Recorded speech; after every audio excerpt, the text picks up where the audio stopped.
Shalom, selamat pagi Bapak Ibu Saudara yang dikasihi Tuhan. Senang bisa bertemu dengan Bapak Ibu kembali di dalam Renungan Pagi Spiritual Life di hari pertama dalam minggu ini.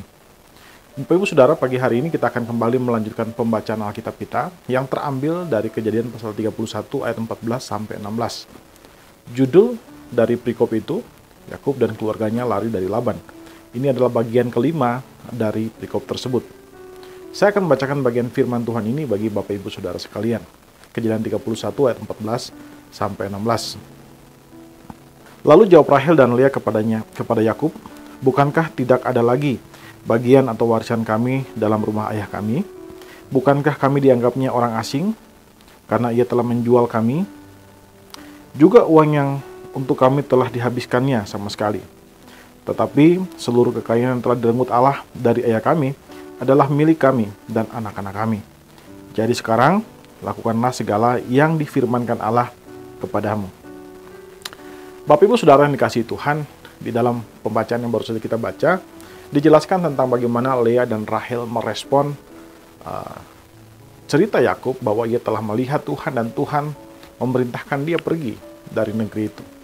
Lalu kemudian Lea dan Rahel kemudian menjelaskan bahwa ya mereka juga menyadari bahwa Laban ternyata bertindak curang kepada mereka. Dan mereka merasa bahwa mereka tidak lagi mendapat warisan dari antara harta-harta yang dimiliki oleh Laban. Dan karena itu mereka diperlakukan seperti orang asing, meski mereka telah bekerja keras dengan mengelola harta kekayaan milik Laban. Tapi hal yang menarik di sini mereka juga berkata dalam ayat 16 bahwa Allah telah mengambil harta Laban dan memberikannya kepada mereka. Bapak Ibu Saudara yang dikasihi Tuhan, satu hal yang bisa kita pelajari dari bagian ini adalah percaya kepada pemeliharaan Allah. Saudara, meskipun Rahel, Lea, dan juga Yakub merasa bahwa mereka telah diperlakukan curang oleh Laban, tapi mereka tetap melihat bagaimana Allah melindungi dan merawat mereka. Dan itu terlihat dari bagaimana mereka melihat bahwa Tuhan telah mengambil harta Laban dan telah memberikannya kepada mereka. Nah, saudara, seringkali kita pun mungkin merasakan seperti apa yang dirasakan oleh Lea dan Rahel. Kita merasa dicurangi, kita merasa diperlakukan tidak adil, kita merasa hak-hak kita dirampas. Tetapi dalam kondisi ini kita tetap harus percaya bahwa Allah adalah hakim yang adil. Dan karena itu dia akan bertindak dengan keadilannya. Saudara, ini tidak berarti bahwa kita tidak mencari keadilan. Tentu saja ketika kita diperlakukan tidak adil, sebagai orang Kristen, kita harus melawan ketidakadilan. Tapi jika kita tidak bisa berbuat apa-apa lagi, jika semua yang kita lakukan itu sudah mencapai batasnya dan kita tidak bisa melakukan apa-apa lagi, dan memang ketidakadilan itu masih terus kita alami, maka kita tetap harus percaya kepada Tuhan. Percaya bahwa Tuhan adalah hakim yang adil. Percaya ia bukan hanya menghakimi dengan adil, tetapi dia juga memahami rasa ketidakadilan yang kita miliki. Dan dia pun dapat merawat kita, memelihara kita. Karena itu, kita dapat percaya dan berharap kepada Tuhan. Sebaliknya, jika kita tidak percaya kepada Allah, kalau kita tidak percaya bahwa Allah adalah Allah yang maha adil, ketika kita mengalami pengalaman-pengalaman yang seperti itu, maka kita akan berusaha untuk menegakkan keadilan kita, bahkan dengan cara-cara yang salah. Atau kita terjebak ke dalam situasi di mana kita tidak memiliki harapan. Tapi kalau kita membaca firman Tuhan ini, kita melihat bahwa Tuhan punya rencana. Karena itu saudara, sebagai orang percaya, kita harus percaya bahwa Tuhan adalah sumber berkat. Mungkin kita diperlakukan tidak adil, mungkin ada orang yang mencuri dari kita.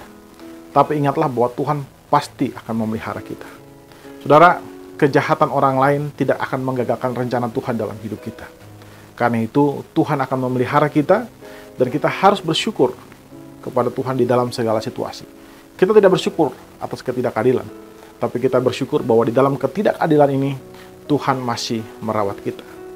Karena itu saudara, milikilah harapan di tengah-tengah kesulitan yang sedang kita alami. Amin.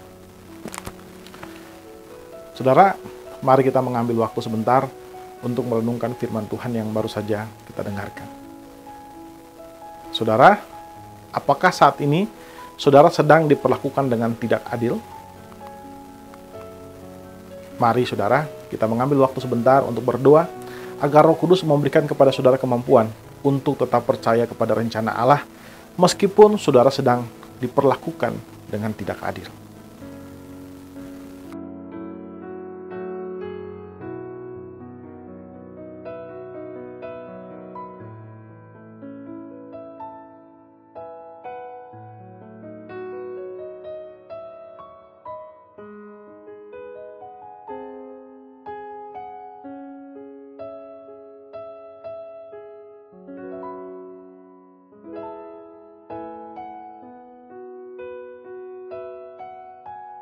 Saudara, marilah kita selalu percaya kepada rencana Allah. Mari kita tundukkan kepala, kita berdoa. Ya Tuhan Allah Bapa kami, bersyukur buat kasih dan setiamu kepada kami. Terima kasih jika Engkau merawat kami sampai hari ini Tuhan Yesus. Dan pagi hari ini kami boleh bangun, itu karena anugerah-Mu bagi kami Tuhan. Sekarang Bapa, kami juga berterima kasih buat firman-Mu Tuhan, yang telah Engkau berikan kepada kami, memberikan kepada kami jaminan, bahwa di tengah-tengah dunia yang sudah jatuh dalam dosa, dunia yang penuh dengan ketidakadilan, Engkau tetap akan menjaga keadilan-Mu terhadap kami. Engkau akan merawat kami, Engkau akan memelihara kami.